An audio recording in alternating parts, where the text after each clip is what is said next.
தமிழையும் சைவத்தையும் உலகளாவ கொண்டு சென்று அதன் மூலம் உலக நல மேம்பாட்டுக்காக உயர்துண்டாற்றி வரும் திருக்கைலாய பரம்பரை மெய்கண்ட சந்தானம் பேரூராதீனத்தினுடைய 25ஆம் குருமகா சன்னிதானம் கைலை புனிதர் முனைவர் திருப்பெருந்திரு குருமகா சன்னிதானங்களின் பொன்னார் திருவடிகளை அருளுரை வேண்டி பணிகின்றோம்.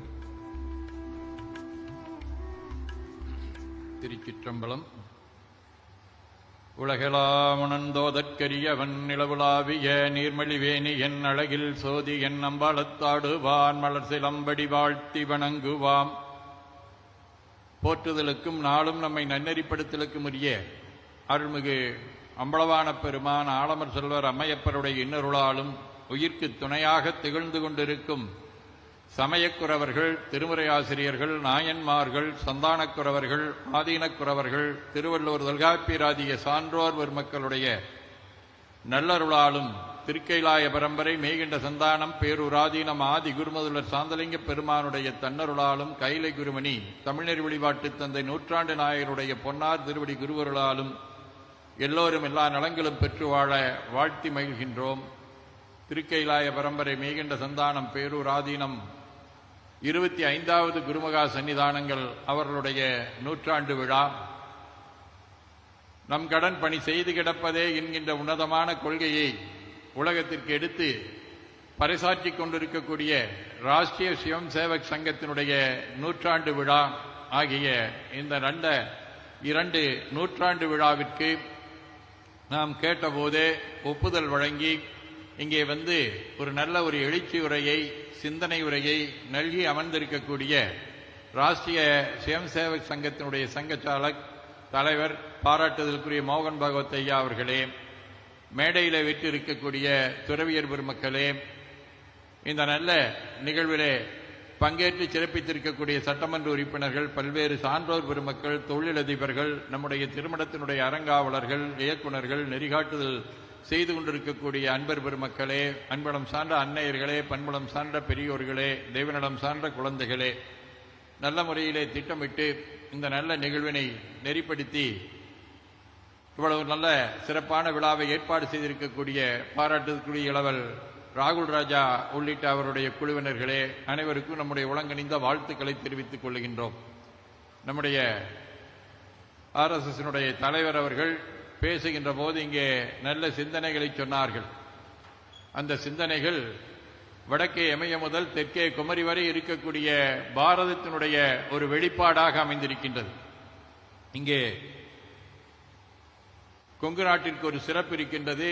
பழனிக்கு போனோம் என்று சொன்னால் பழனியிலே முருகனுடைய பிரசாதமாக நமக்கு கொடுக்கக்கூடியது பஞ்சாமிர்தம், ஐயமுதம் என்று சொல்லி நாம் சொல்லுவோம். அந்த பஞ்சாமிர்தத்தை போல இங்கே 5 வகையான கொள்கைகளை நமக்கு இங்கே நல்கி இருக்கின்றார்கள். இது நீண்ட நெடுங்காலமாக வாழையடி வாழையாக நம்முடைய முன்னோர்கள் காட்டிய நெறி. ஒன்று சமுதாய நல்லிணக்கம் என்பது. அவர்கள் சொன்னார்கள் சுரர் அசுரரை பற்றிய பிரிவினையை.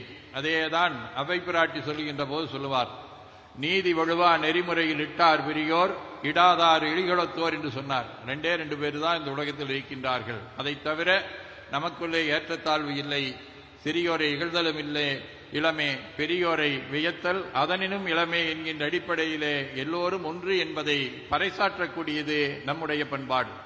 ஆகவேதான் இன்றைக்கு எந்த ஒரு சிவன் கோயிலுக்கு நாம் சென்றோம் என்று சொன்னாலும் அந்த சிவன் கோயிலிலே எல்லா களத்தைச் சேர்ந்தவர்களும் இருப்பார்கள். ஆனால் எல்லோருக்கும் ஒரே நிலை வழங்கப்பட்டிருக்கும். இதைத்தான் நம்முடைய 24ஆம் குருமகா சன்னிதானங்கள் ஒவ்வொரு வருடத்திலேயும் சொல்லி நமக்குள்ளே ஏற்றத்தாழ்வுகள் காணக்கூடாது.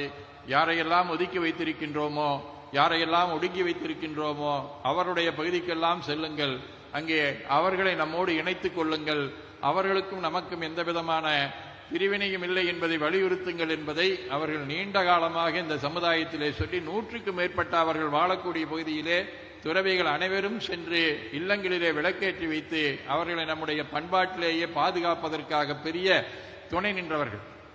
அதேபோல 2வது பஞ்சாமிரத்தினுடைய கூறாக சொல்லக்கூடியது நம்முடைய இந்திய கலாச்சாரத்தை, பாரத கலாச்சாரத்தை பாதுகாத்தல். அதற்காக நம்முடைய அடிகள் விருந்தகியவர்கள் மிகப்பெரிய அளவிலே நம்முடைய சமயத்தையும் நம்முடைய மொழியையும் 2 கண்ணாக கொண்டு சேர்த்தவர்கள். RSSனுடைய கொள்கை தாய்மொழி வழியிலே கல்வி அமைய வேண்டும், தாய்மொழியை போற்றிய கூடிய வகையிலே வழிபாடுகளை அமைத்துக் கொள்ள வேண்டும் என்பதுதான். அதற்காக பெருந்தொன்றாற்றினார்கள். அவர்கள் பரிதிமா கலைஞர், மறைமலை அடிகள், குன்றக்குடி அடிகளார் போன்றவர்களுடைய நல்ல அடியினை ஒற்றி அவர்களும் சிரவையாதீனம் 3வது குருமகா சன்னிதானம் சுந்தரமடிகளார் அவர்களும் இணைந்து 1953 இங்கே கொங்கு நாட்டிலேயே தமிழ்க் கல்லூரி இல்லை என்கின்ற ஒரு நிலையினை மாற்றுவதற்காக இங்கே தமிழ்க் கல்லூரியை தொடங்கி அதன் போது தமிழ்முறை அர்ச்சனை, தமிழ்நெறி வழிபாடு போன்றவற்றை எல்லாம் கொண்டு வந்து இன்று உலகெங்கும் இத்தகைய தமிழ்நெறி வழிபாடு தலைத்தோங்கி இருக்கிறது என்று சொன்னால் அது அவர்கள் இந்த இந்திய கலாச்சாரத்தையும் பாரத பண்பாட்டையும் முறைப்படுத்தியது. அது மட்டுமல்ல, எனக்கு தெரிந்த ஆதீனங்களிலே 7 கண்டங்களுக்கும் சென்று அங்கே இருக்கக்கூடிய மக்களோடு கலந்து இருந்து அவர்களுக்கு பாரத பண்பாட்டையும் தமிழ் மொழியினுடைய சிறப்பையும் வழிபாட்டு செம்மையையும் சொல்ல ஒரே ஆதீனமாக திகழ்ந்தவர்கள் நம்முடைய சாந்தலிங்க ராமசாமி அடிகளார் என்பதை இங்கே உங்களிடத்தில் பெருமையுடன் வைத்துக் கொள்கின்றேன். உலக சைவ மாநாடு எல்லா கண்டங்களிலேயும் நடத்திருக்கின்றது. அந்த கண்டங்களிலே எல்லாம் சென்று அந்த மக்களை எல்லாம் அரவணைத்து அவர்களோடு இணைத்த ஒரு பெருமைக்குரியவர்கள் நம்முடைய அடிகள் பெருந்தகையவர்கள். அதே போல அவர்கள் சுற்றுச்சூழல் இயற்கையை பேணி பாதுகாப்பதிலே மிகவும் வல்லமை மிக்கவர்கள். அத்தகைய வல்லமை மிக்கவர்களாக திகழ்ந்த காரணத்தினாலே அவர்கள் பல பணிகளை அதற்காக செய்தார்கள்.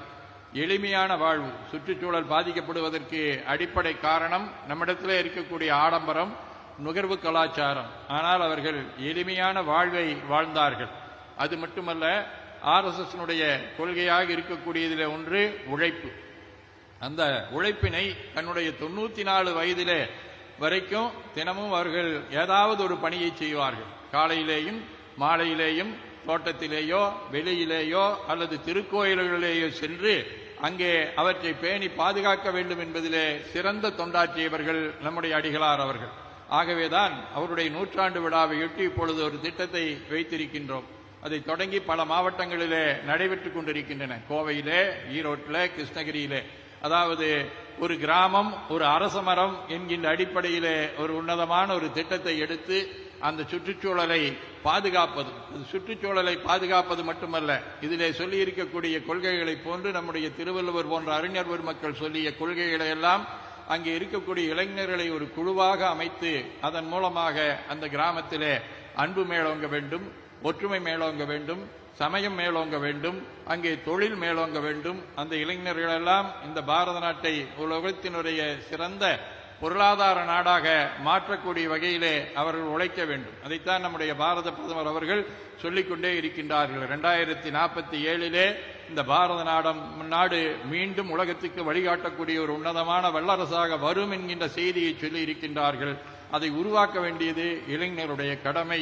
அத்தகைய கடமையை கொண்டு சேர்க்கக்கூடிய வகையில் அந்த கிராமம் அரசமர திட்டத்தின் மூலமாக இளைஞர் குழுக்களை எல்லாம் அமைப்பதற்கு அந்த 100ஆண்டு விழா நமக்கு துணையாக அமைந்து கொண்டிருக்கின்றது.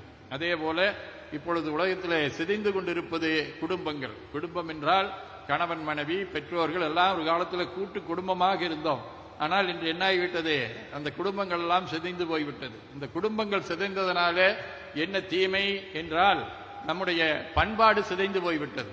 உதாரணமா நமக்கு அப்பூதியடிகளுடைய வரலாற்றிலே சொல்லுகின்ற போது சொல்லுவார், அந்த அம்மா குழந்தை பார்த்து கேட்க நம்ம வீட்டுக்கு திருநாவுக்கரசர் வந்திருக்கிறாரு, அதுவும் கூட ஒரு சமுதாய நல்லிணக்கம்.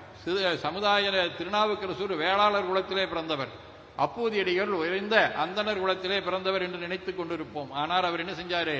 அந்த திருநாவுக்கரசருக்கு பாத பூஜை செஞ்சு வீட்டில் உட்கார வச்சு அவருக்கு அமுத படைக்கின்றார்கள். அந்த குழந்தையை போய் இலையெடுத்துட்டு வர சொல்றாங்க. அப்போ நல்ல தாய் தந்தையர் ஏவன் யான் இது செய்யப்பெற்றேன் என்று கொண்டு அந்த போகுது. ஏன் அப்படின்னு சொன்னா, நம்ம குடும்பம் நன்றாக இருந்தது என்று சொன்னால் நல்ல பண்புகள் தாய் தந்தையரிடத்திலே இருந்து தாத்தா பாட்டியிலே இருந்து அந்த குழந்தைகளுக்கு சென்று சேருவதற்கு வாய்ப்பாக இருக்கின்றது. அத்தகைய குடும்ப கடமைகளை நாம் செய்ய வேண்டும். அதற்கு மேல நம்முடைய தொண்டு சிறப்பு வாய்ந்தது. நமக்காக வாழக்கூடாது. யாதும் ஊரே யாவரும் கேளீர் என்பது நம்முடைய முன்னோர்கள் காட்டிய நெறிமுறை. நம்முடைய நாம் என்ன நமக்காக இந்த சமுதாயம் என்ன செய்திருக்கிறது என்பதை விட நாம் இந்த சமுதாயத்திற்கு என்ன செய்ய வேண்டும் என்பதைத்தான் நம்முடைய முன்னோர்கள் வலியுறுத்தினார்கள். ஆகவே அப்பரடிகள் சொன்னார், என்கடன் பணி செய்து கிடப்பதே தன்கடன் அடி ஏனையும் தாங்குதல் என்று. தாயுமானவர் சொன்னார், அன்பர் பணி செய்ய என்னை ஆளாக்கி விட்டுவிட்டால் இன்ப நிலை தானே வந்து எய்தும் பராபரமே என்கின்ற அடிப்படையிலே அதை வலியுறுத்தியது நம்முடைய அடிகளார் அவர்கள். இங்கே இருக்கக்கூடிய இளைஞர்களை கொண்டே மாணவர்களை கொண்டே பல திருக்கோயிலுடைய திருப்பணியை அவர்கள் மேற்கொண்டு அதன் மூலமாக அந்த திருக்கோயில்களை மீண்டும் வழிபாட்டுக்குரியதாக மாற்றிய பெருமை அவருக்கு இருக்கின்றது. அதே போல மங்கையராய் பிறப்பதற்கே நல்ல மாதவம் செய்திடல் வேண்டுமம்மா என்று சொல்வார்கள். பெண்ணின் விருந்தக்க யாவுல என்பார்கள். அத்தகைய வகையிலே பெண்களுக்கு இணையான வகையிலே ஒரு உயர்வு கொடுக்க வேண்டும் என்பதற்காக மகளிரும் வேள்விகளை செய்யலாம் என்பதற்காக ஒன்பானரவு பெருவிழாவையொட்டி அந்த 9 நாட்களும் பல்துறையிலே இருக்கக்கூடிய மகளிரையெல்லாம் அழைத்து மிகச் சிறப்பான முறையிலே அவர்களையும் போற்றிய பெருமைக்குரியவர்கள் நம்முடைய அடிகளார் அவர்கள் நம்முடைய RSS அமைப்போடும் நம்முடைய விஸ்வ இந்து பரிஷத் அமைப்போடும் நீண்ட நெடுங்காலமாக அவர்கள் தொடர்புடையவர்கள். சில நாட்களுக்கு முன்னதாக அவர்கள் RSS விஜயபாரதம் இதழுக்கு 2000 பேட்டி கொடுத்ததை நாம் பார்த்தோம். அதில் பார்க்கின்ற போது அதுதான் சொல்லுவார். ஒன்று, நம்முடைய வழிபாடு தாய்மொழியிலே அமைய வேண்டும், அதே போல நம்முடைய சிந்தனை தேசிய சிந்தனையாக இருக்க வேண்டும் என்பதை அதில் 2 வலியுறுத்துவார். RSS அமைப்பை பற்றி அவர்கள் கேட்கின்ற போது சொல்லுவார்கள், அது இன்று நாட்டின் தேவை. ஏனென்றால் இளைஞர்களை தொண்டு மனப்பான்மையோடு உருவாக்கக்கூடிய ஒரு உன்னத அமைப்பாக, பாரத பண்பாட்டை காக்கக்கூடிய ஒரு உன்னத அமைப்பாக இருக்கின்றது. ஆகவே அதனுடைய பணியை நான் பாராட்டுகிறேன் என்று சொல்லி அந்த பேட்டியில் ஒரு 25 ஆண்டுகளுக்கு முன்னர் சொன்னார்கள். அது 100வது ஆண்டு விழாவிலே கண்கூடாக RSS பணியை தொடர்ந்து நாம் பார்த்து கொண்டே இருக்கின்றோம். இன்னும் இந்த பணி உலகம் தழுவிய அளவிலே கொண்டு சேர்க்க வேண்டும். உலகத்தில் நாம் பார்த்தோம்னா 2 வகையான அச்சுறுத்தல்கள். ஒரு பக்கம் இயற்கை சீற்றம், எங்கெல்லாம் கடல் மட்டம் உயர்ந்து நம்முடைய நாடு உலகம் அழிந்து விடுமோ என்கின்ற ஒரு எண்ணம். இன்னொரு பக்கம் போர் பதற்றம். இந்த 2லே இருந்து நாம் மீட்டெடுக்க வேண்டும் என்று சொன்னால் நம்முடைய ஆன்மீகம் தான் வழிகாட்டக்கூடியது. அத்தகைய ஆன்மீக வழிகாட்டுதலுக்கு பெருந்தொட்டாற்றியவர்கள் நம்முடைய கைலை குருமணி அவர்கள்.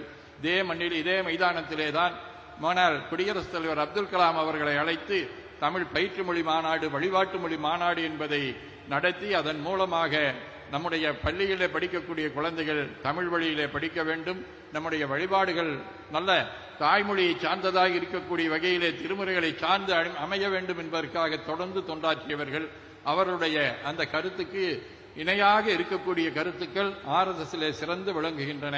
அவர்களுடைய அத்தகைய கருத்துக்களோடு இணைந்து செயல்பட்டுக் கொண்டிருக்கக்கூடிய RSSம் 100ஆண்டு விழாவை காணுகின்றது. அவர்களும் 100ஆண்டு விழாவை காணுகின்றார்கள்.